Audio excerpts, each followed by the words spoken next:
What's up, y'all? It's your boy Durs the Great, man. We're doing another deep dive, man. Everybody, thank you for the continued support, and I appreciate it. All the feedback and everything is good, and I love it. You know what I'm saying? I will still be giving more content. Let me know what y'all want to see, what y'all want me to cover, and things of that nature. Today, we're doing a deep dive on the Tale of Two Cities, right? So everybody know I'm from D.C., born in D.C., grew up in Landover, Maryland, PG County. Um, Back and forth my whole life. I lived in D.C. at one point, then I lived in PG County, Landover preferably, then I lived in Capitol Heights, then I lived in Southeast, then I lived in Suitland, then I lived in Northeast. So, it fluctuates. But a lot of people know that New York City is like my second home. Like, I love New York. Like, that's basically damn near home for me. You know what I'm saying? But I was thinking about the parallels between New York City and D.C.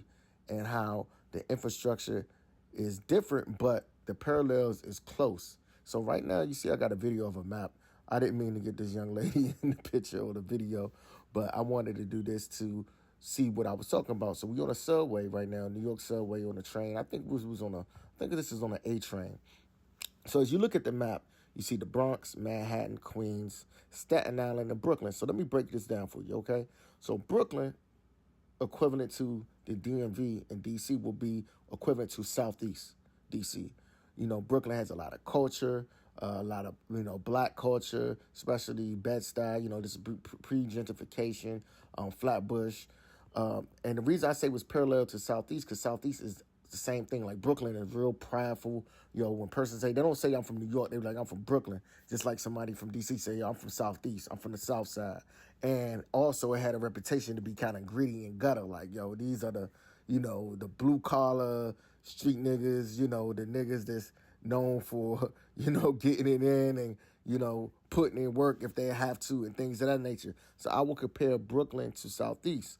Now, let's go to Queens. Queens, to me, reminds me a lot of Northeast DC, because Northeast DC has a lot of residential areas, a lot of houses, kind of suburban feel in the city.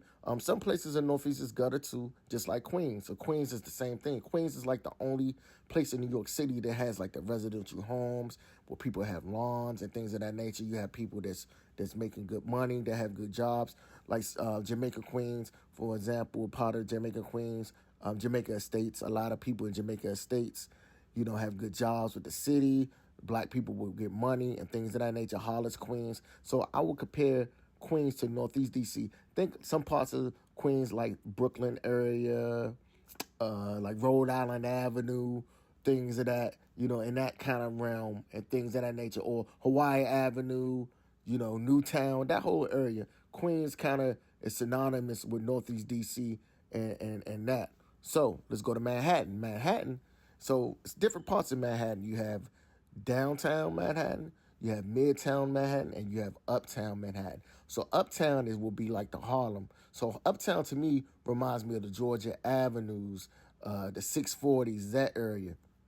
And then midtown will be like 7th Street-ish, kind of downtown, DC is kind of like how midtown DC is. So I would say lower Manhattan, how could I compare that to? Now, this might get tricky. Lower Manhattan is not like downtown, but Lower Manhattan kind of has the vibe of almost like a Adams Morgan type. You know what I mean? Like in that same realm with a lot of bars, a lot of things of that nature, bars and things going on and things of that.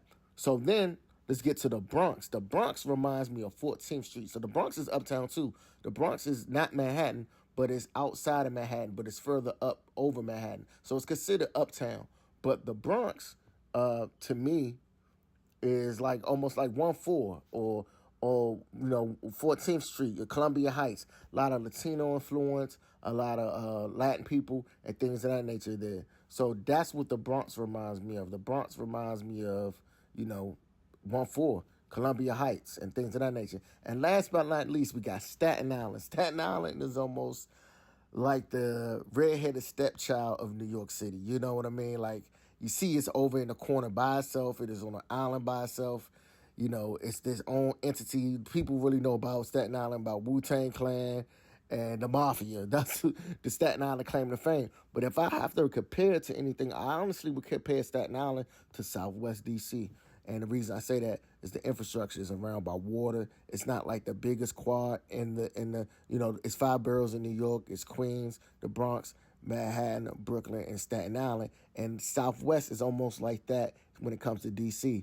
It's like it's not the biggest quadrant area. It's kind of broken up.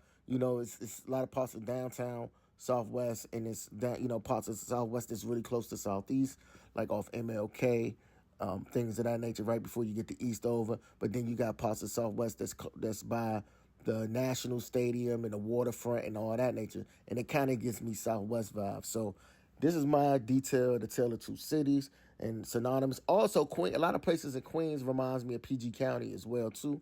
But I'm just want to stick with the DC and New York parallel narrative. What do y'all think? How do y'all feel about this? Do you feel like I'm accurate? Do you feel like y'all have something to add to it? If you do, just hit me. Let me know. Let me know like what your thoughts and what other parallels that you would put, between DC and New York.